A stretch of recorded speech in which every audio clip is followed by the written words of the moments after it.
Learning English through stories is an engaging way to enhance vocabulary and understanding of complex grammatical structures in a natural context. Best English stories immerse learners in diverse scenarios, allowing them to grasp idiomatic expressions and cultural nuances while maintaining interest. This method promotes active listening and reading comprehension skills, crucial for mastering the language. Here is a list of tips and advice for learning English with the best English stories. Just listen. First of all, you don't really have to do much more than just listen to the episodes. I realized some time ago that many English students I met at school in London did not listen to enough authentic English. They were willing to spend money and travel across the world to improve their English. Yet, for some reason, most of them were not prepared to take a bit of time every day to listen to something in English. Why? I think, partly, this is because they didn't know what to listen to. A lot of people watch TV and movies in English. Fine, but honestly, that might not be the best way to improve your English. Film is very visual. A lot of what you understand from a movie is visual storytelling. It's important to just focus on the audio, on the language. So, a lot of students didn't know what to listen to. They thought they didn't have much choice. Actually, there's plenty of choice out there. The BBC has plenty of podcasts, and there are loads of podcasts on different topics on iTunes. But they're all made for native speakers. They're too difficult to listen to, and ultimately, that's not motivating. There are some podcasts out there which are made for learners of English, but a lot of them are just focused on language learning at the expense of entertainment. They're useful, but they're a bit dull. This is less the case now because 5 years after starting this podcast, there are more interesting things out there for learners of English, including my podcast. So, I decided that I'd try to create something for learners of English to listen to that they would actually want to listen to beyond just learning English. Ultimately, I think, to listen to English for extended periods of time, you have to have an interest in what is being talked about, or you have to find it entertaining. Otherwise, it's hard to really sustain your concentration, and it becomes like a chore. There is real value in listening to English for extended periods of time, but it's difficult to achieve because you get put off by not understanding things or because the recording is a bit patronizing and dull. I don't want to blow my own trumpet here too much because I'm sure that my podcast is not always as entertaining or as engaging as it could be, but I think the only way to get people to keep listening is to try and make it entertaining as well as informative about English. So I record this podcast with you in mind, but I try to keep it as authentic as possible. I try to avoid being simplistic. I try not to grade my English too much. I know it might be challenging for you sometimes, but I attempt to hold your attention by talking in an enthusiastic way about subjects which I personally find interesting. Hopefully, the result is that you keep listening and that you feel personally involved in it somehow. Then, by exposing yourself to lots of English in this way, you are able to acquire the language, to pick it up in a variety of ways. Stephen Krashen and Language Acquisition Theory. Let me now refer to the language acquisition theory of Stephen Krashen. This theory is very well known among language learning theorists, and it underpins a lot of what we know about learning and teaching English. Krashen believed that there are two ways to develop our language learning skills. One is through language acquisition, and the other is through language learning. Language acquisition means that it is possible for adults and children to learn language in a subconscious way, meaning in a kind of passive way, by simply engaging with the language. The important thing is that you focus on the message in a bit of language. So, when listening to Best English Stories podcast, this means focusing exactly on what I really mean, rather than just on the specific items of language I'm using. The primary focus is to just understand what I mean, hopefully at a fairly deep level, in order to laugh at something I've said or feel moved by it, and then you kind of pick up the language as a result of that. You might not be immediately aware that you've learned some new language in this way. In fact, this kind of acquisition probably informs your passive knowledge of the language. According to Krashen, another type of language development is language learning. This is when you focus on learning specific forms, like studying grammar rules, for example. It involves having some instruction by a teacher, perhaps in the form of error correction, or from a grammar book, which explains the rules of English. The downside of this kind of learning is that it is rather dogmatic, can be boring, complex, and abstract. It doesn't necessarily replicate the organic way in which we pick up language as children, and doesn't quite allow the subconscious acquisition of language that occurs from just engaging with the language in order to understand a message being communicated. All right, so how does this apply to the way you can learn English? Well, I think it's pretty important to get both aspects of language learning into your life. This is what I call having a balanced diet. You shouldn't just study the grammar rules in a dogmatic way, although that is undeniably important. You should also attempt to just engage with the language as it is used in natural, authentic, and meaningful situations. How can you do that? Ideally, this would mean going out into the world and doing things in English. In fact, this might be the best way to improve your English. If you get a job that requires you to use English all day, you will improve quickly. It'll be really hard, but you'd be forced to improve. That's like a boot camp for language acquisition, because you're not really studying the language. You're just attempting to survive in it. You're really focusing on the communicative acts you are trying to achieve. You're really focusing on meaningful messages, and you naturally learn the most direct and effective way to understand and communicate meaningful messages. You might not be able to do that in your life. You might not have access to native speakers in that way. So, my podcast can be a substitute.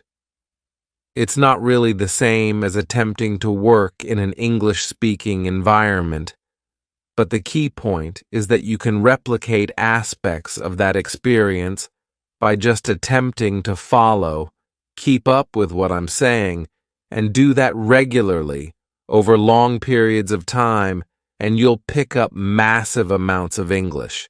So, just listen. Try to follow everything I'm saying. Try to enjoy it and engage with it. Listen regularly. Listen for extended periods. This will all contribute to your acquisition of English as described by Stephen Krashen. That's language acquisition. But you can also do more traditional language learning alongside Best English Stories podcast. First of all, Outside of listening to the episodes, you can do your formalized language studying from a book or in class, and use LEP as a companion to that study. Study the language, and then try to notice aspects of the language that you've studied in episodes of the podcast.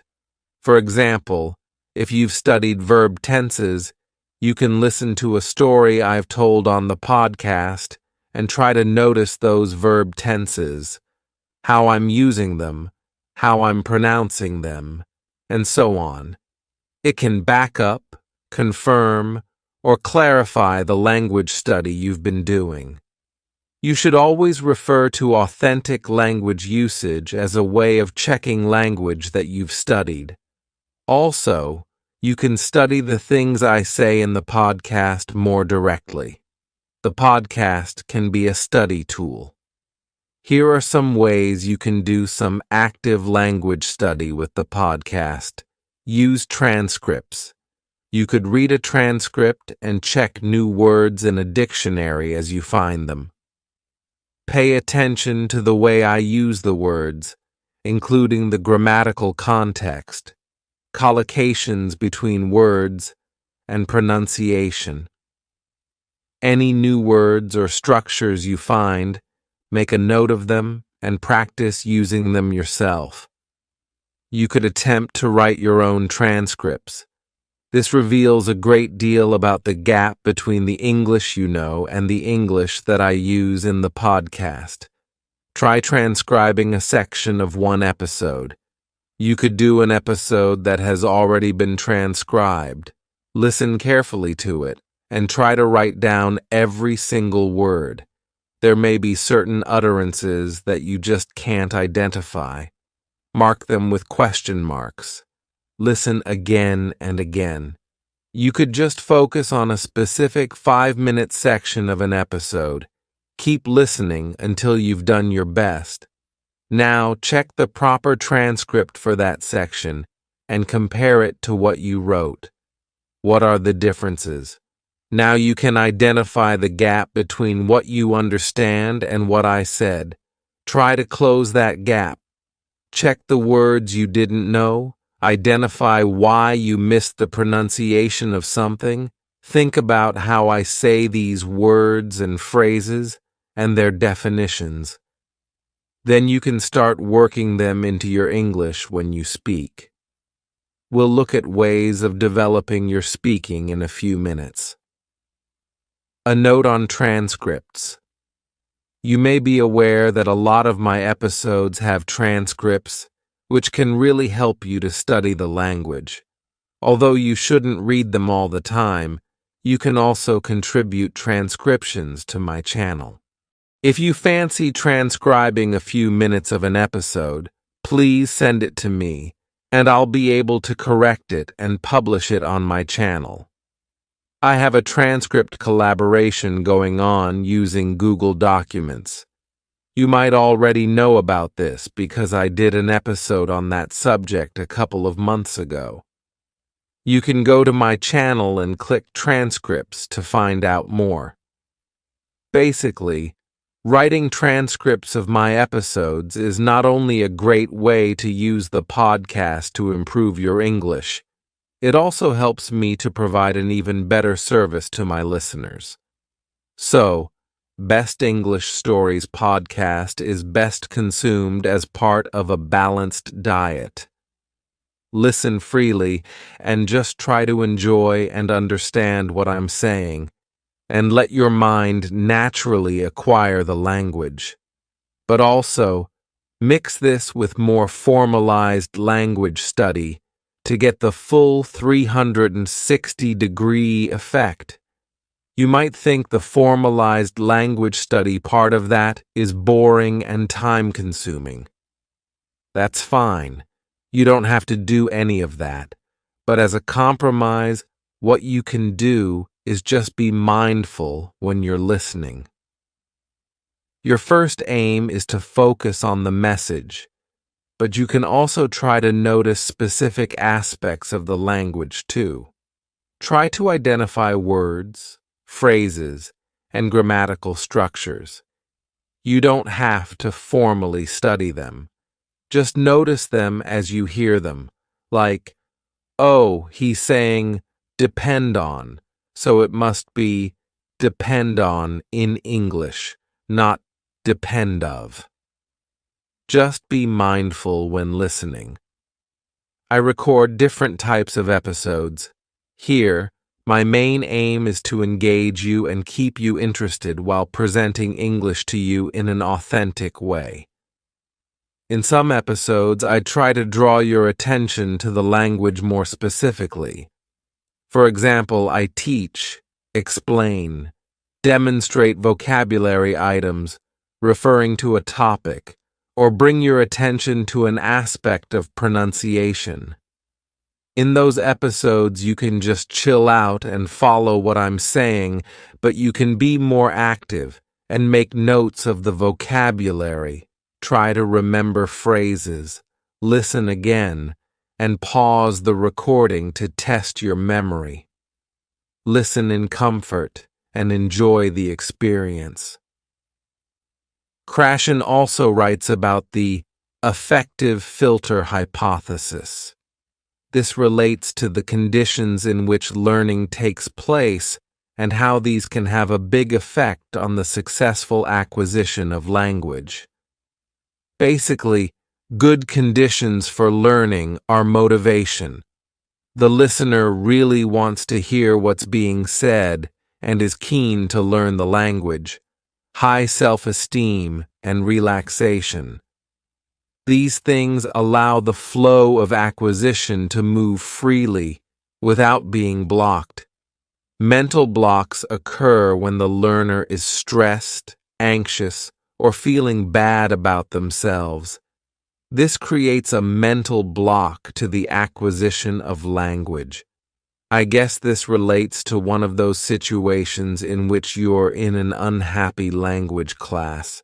You feel stressed because of pressure from the teacher or from the judgment of your classmates. You feel low self-confidence because you don't get any positive reinforcement from taking part in a communicative exchange, and you're just not enjoying the experience of being there in the classroom. As a result, there is a kind of mental barrier which really prevents you learning anything. In fact, it might even make it worse because you associate learning English with painful or boring classroom situations. The advantage of Best English Stories as an English podcast is that the emphasis is on fun a lot of the time. You have nothing to fear or worry about when you listen to this. In fact, it can be an extremely pleasurable experience. I'm not just begging myself up here. I know what it's like to listen to your favorite podcast. It's quite a personal experience. I listened to Mark Kermode and Simon Mayo's film review podcast on my way to work, and I can't begin to explain the joy of listening to it. They're like my friends, and I'm sharing a really nice conversation with them. I listen to their voices in private, through headphones, while I'm sitting on a smelly underground train with miserable people all around me. But I'm in my comfort zone. In fact, sometimes I'm disappointed when I reach my metro station because I just want to keep listening to the podcast. Hopefully, listening to Best English Stories, English podcast is a similar experience for you. That's certainly the idea. This should be a personal and enjoyable experience for you, and I invite you to just enjoy being part of the podcast community. And remember that all around the world, there are other people like you, listening to me ramble on about stuff. There's no chance of the affective filter giving you a mental block in this situation, because you should be in your comfort zone. That's the advantage of podcasting. You really can listen to this whenever and wherever you want, and you are free to get as comfortable as you please. As I've said before, Feel free to listen to this in the bath, on the L, or as you softly and slowly drift off to sleep at night. Of course, you can also listen at your desk, with a pen in your hand, or while typing, in order to make notes or write transcripts. You can also sit up and read transcripts. It's up to you. The main thing is to just enjoy yourself and let the English go into your head. Just imagine that my voice is bouncing around inside your mind, and lots of the words and sounds are sticking in there. You should certainly listen to episodes more than once. In fact, if you're interested in really learning English from this podcast, I think it's vital to listen several times. Once is not enough. In fact, you might only scratch the surface if you listen just once. Listening again and again will allow you to get really familiar with what's being said. You'll notice and remember things that you didn't catch the first time. Repetition is really important as a way of helping your brain notice patterns. After a couple of listens, you'll remember certain phrases, bits of intonation or responses, and they will be reinforced when you listen again. It might be asking too much of you, but you could even start to remember and repeat some of the things you've heard on Best English Stories, English Podcast. I don't necessarily expect you to repeat everything I say, but perhaps you could memorize the lines of a comedy sketch that I present to you, and then repeat the lines to yourself, or your friends, or just while you're listening again. I'm a bit of a geek, and I love Star Wars. When I was a kid, I used to watch Star Wars on heavy rotation. I'd watch it again and again. Now I can remember all the lines from the film. In fact, I don't just remember the lines. I remember the bits of music and sound effects, too, as they occur in the film. It's the same with Monty Python films and sketches. I've watched them so many times that I can repeat a lot of the script from memory. In fact, some phrases from those movies have found their way into my vocabulary. You can do that too by listening to episodes more than once, and listening to some comedy sketches which I present to you many times. Soon, I'll be doing an episode about Monty Python. For some reason, Monty Python sketches are very memorable. In fact, there are several generations of people in the UK and America who grew up watching Monty Python films and who are able to recite whole sketches to each other. Again, you can do the same thing. Realize that there are some terrifically funny things in English, and use that as a way to pick up language. There are a number of different areas to focus on with English. 4 skills: listening, reading, writing, speaking, language systems, grammar, vocabulary, pronunciation, discourse. Listening. I've already talked a lot about the benefit of just listening, for fun, or listening in a more active way. I did mention that it's good to be comfortable when listening. I should add, too, that I think it's important to try and listen to things that you don't completely understand. It's fine to listen to things that you don't understand completely, and the general opinion on this seems to be that you should push yourself when you listen and don't get put off if there are things you don't understand. It's in that challenging experience that your brain is really piecing things together. For example, if you struggle to understand my conversation with Daniel Burt, that's fine. In fact, that struggle is good. Listen again and keep trying. Don't give up. Push through those moments when you don't understand. Keep going. Don't let confusion stop you. Also, try to identify subtle differences between accents. You may only notice little differences at first, but eventually you'll be more and more aware of the differences between accents. Eventually, you'll be able to say, "This guy is from the north of England. This one's from Australia," or whatever. Reading. Reading transcripts on my channel, outside of the podcast.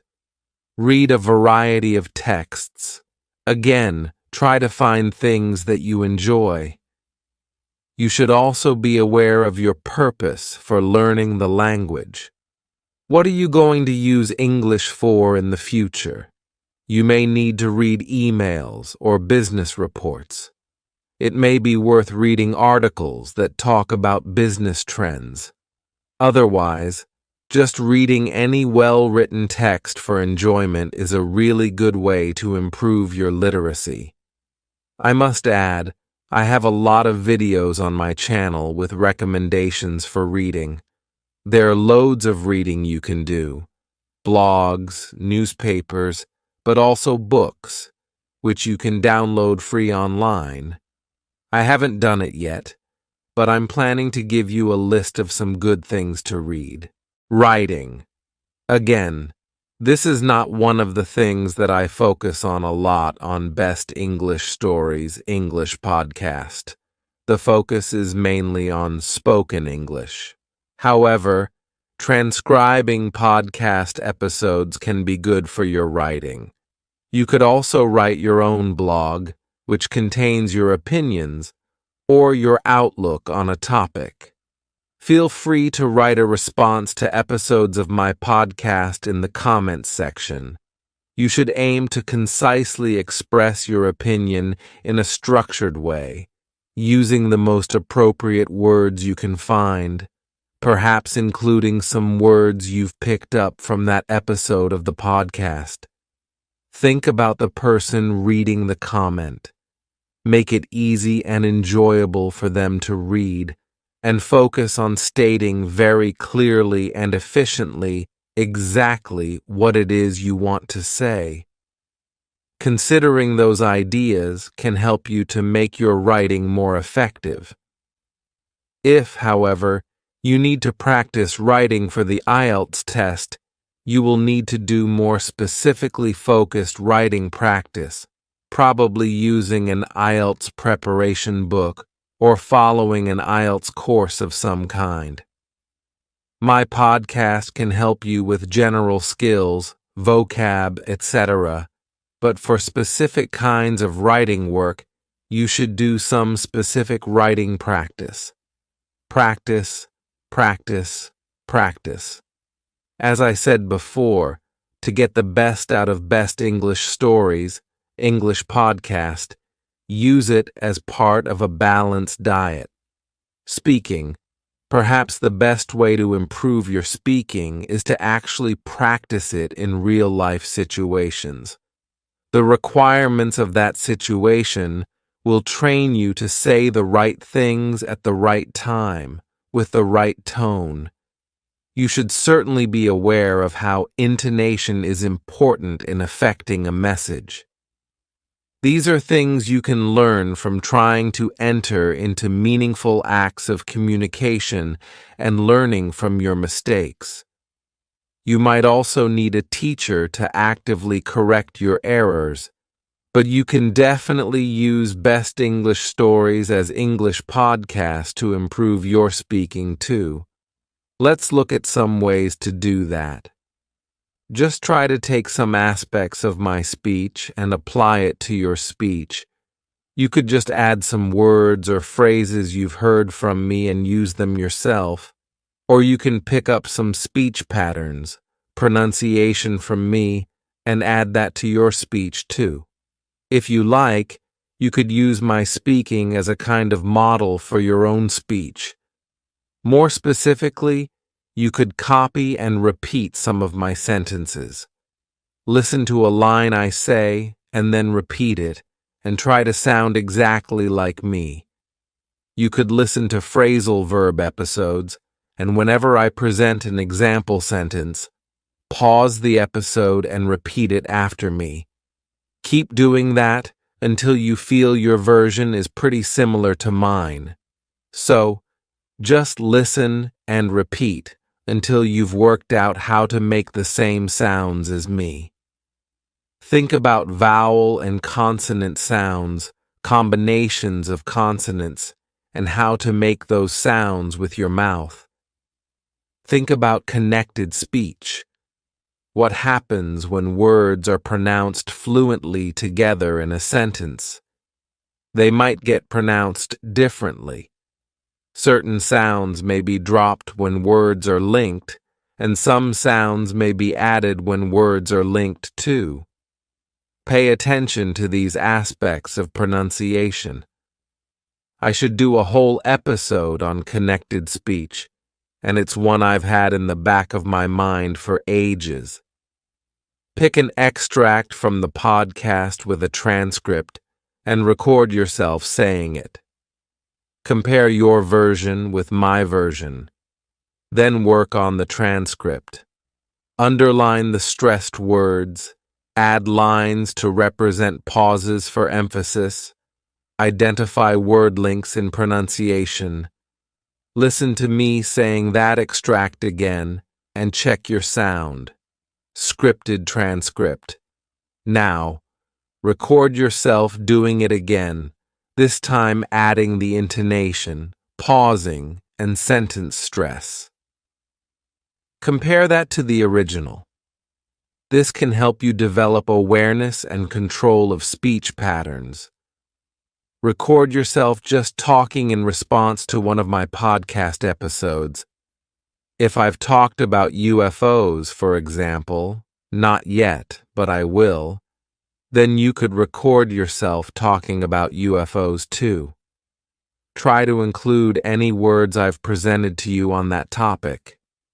If you like, you could leave an audio comment on my audiobook page and let the world know how you feel about something. Or you could start doing your own podcast. Like ZCK from Zick's English podcast. He's not a native speaker, but following a suggestion in one of my episodes, he decided to do his own podcast. He now has followers and listeners, and he's really into it. Listening to his episodes, I get the sense that his confidence is developing, and he's finding his own voice. It must be very good for his English, which of course is already excellent. You could do it too if you want. Remember that English is about what you can do, not just about what you know. Be active. Find your voice in English. If you're in a classroom, don't be one of those quiet students. It's completely up to you to start talking, and why not do it in the safety of a language class? That's the whole point. Speak up in class and use that as a safe place to experiment and make mistakes. Experiment. Switch off your editor. Don't listen to the voice in your head, which is telling you to keep quiet or telling you that you can't say something because it might be wrong. It does not matter if you're wrong. Remember that you have to say something wrong about 5 times before you get it right. Get through those 5 times nice and quick, and then you'll be fine. Sometimes opening your mouth is the hardest thing to do, but once you've started speaking, it gets easier. Keep up the momentum. Keep your voice warm. Stay positive. Enjoy expressing yourself. Your teacher will love it if you are an active member of class. In fact, you need to prove to your teacher that you're trying. We always like those talkative and positive students. Use that to your advantage.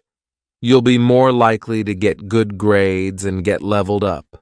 Be nice, be friendly, be talkative, but also listen to others and help them too. That's a recipe for success for any language learner. Actually, I just sent Zick a message and asked him for his comments on the subject of using LEP to improve your English, particularly speaking, and here are his comments, which I agree with wholeheartedly. In fact, before I read his comments, it may be necessary to remind you that ZCK is a well-qualified teacher of English from the Czech Republic who lived in the UK for a number of years and who has got a master's degree in English language, so he definitely knows what he's talking about. I'm sure many of you listening to this have similarly good advice and comments on this subject. I am very keen to encourage you to share that information. You can leave text or audio comments under this episode. So, here are Zeke's comments. How can listening to LEP improve your speaking skills? It can mainly improve the following skills, sub-skills. Listening, obvious. Reading, spelling, reading scripts, additional notes.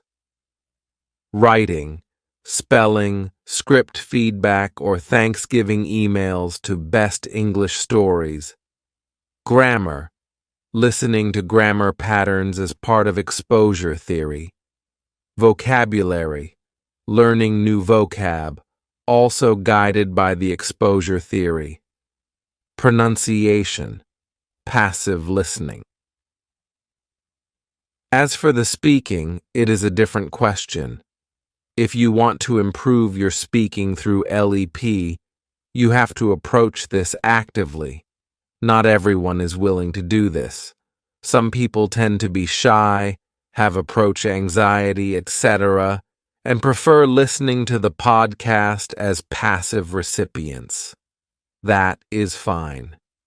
However, here are some suggestions on how you can actually improve even your speaking skills. Contact someone via LEP community. There are a lot of interesting people eager to learn English from all around the world. Contact those who have a similar level as you. This way, you can both benefit and learn from each other, and no one will get bored. Ideally, have an interest in common: sci-fi, films, sport. You already have one important topic in common: LEP. Try to befriend these people. Add them on Facebook, start Skype conversations with them, or something. Record yourself speaking about a topic. Ask yourself questions related to LEP. Answer these questions, or just practice vocabulary. Best English Stories teaches you. Listen back to yourself.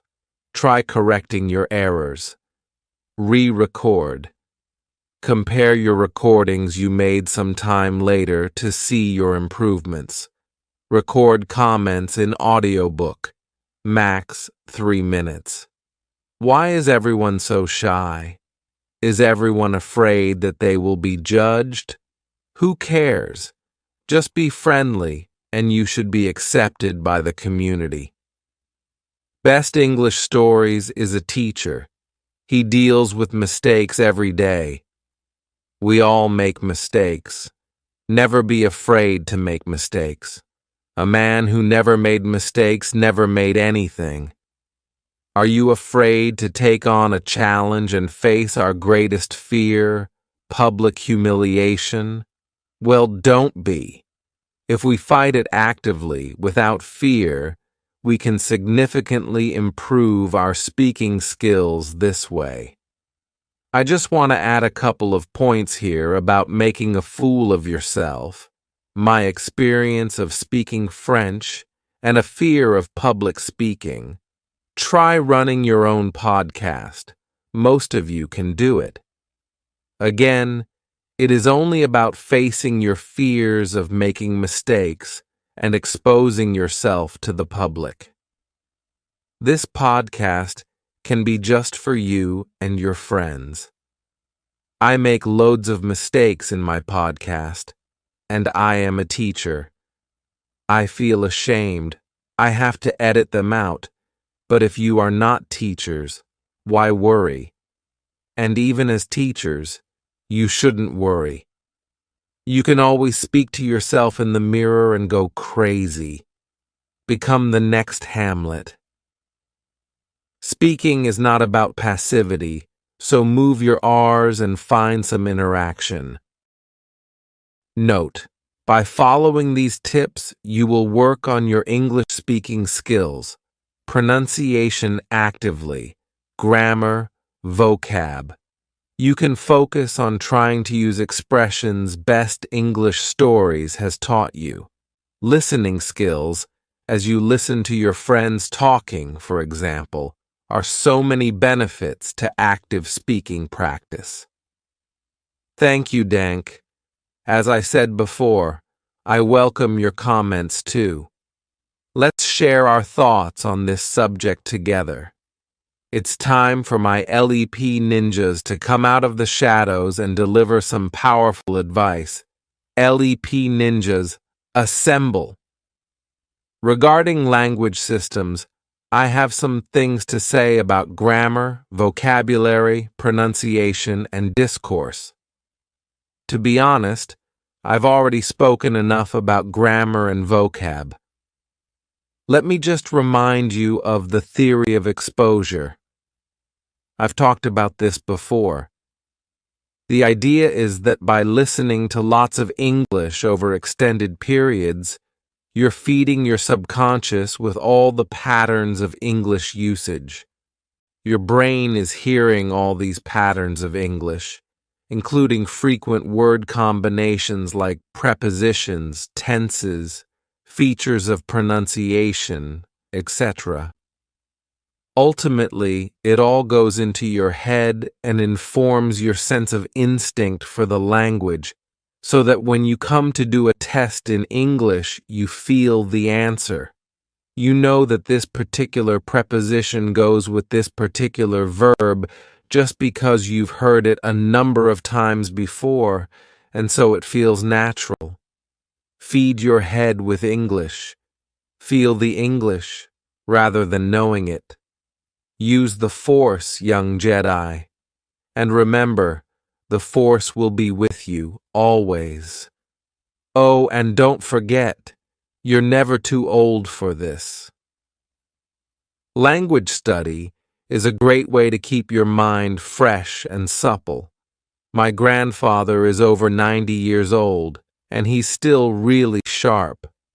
Perhaps this is because he's still going to French and Spanish classes on a regular basis. Regarding pronunciation, a lot of the tips you've been given here will help with that, but I just want to add that improving your listening skills will naturally improve your pronunciation skills too. The two things go hand in hand. The more you're able to understand natural spoken English, the more you are able to decode the sounds used to make it. Understanding this natural sound code can allow you to start using it too. There is a direct connection between listening and pronunciation, but to fully reap the benefits, you need to actively practice pronunciation. The methods I've mentioned already in this episode, repeating, recording, re-recording, comparing, speaking in front of the mirror, etc. They're all good approaches to practicing and improving your pronunciation. Don't be shy. Give it a try. You've got nothing to lose, just things to gain. Go for it. As for discourse, this is really about how you structure your speaking. How do you link your ideas up? When you listen, try to notice any specific phrases I use to link my ideas together, move from one topic to another, deal with moments when I don't know what I'm saying, and so on. What are the tools I use to perform certain functions? Can you identify these things and take them on yourself? Try talking about a topic for 5 minutes. See how difficult it is to talk on your feet. Do it again and again until you develop methods of thinking and talking at the same time. Listen to discussions and focus on the ways in which people interrupt, agree, disagree, or whatever. Think about the way we use the language to be polite or indirect. How is humor added to what we say? How does intonation affect the hidden meaning behind our words? Explore these ideas when you listen, and then test them out in your speaking. That's it for this episode. I hope you have found it motivating and inspiring. Leave your comments, and I wish you all the very best of luck keeping up your English. I'm sure you're doing great. Well, you must be, because you're already listening to Best English Stories podcast, and long may it continue.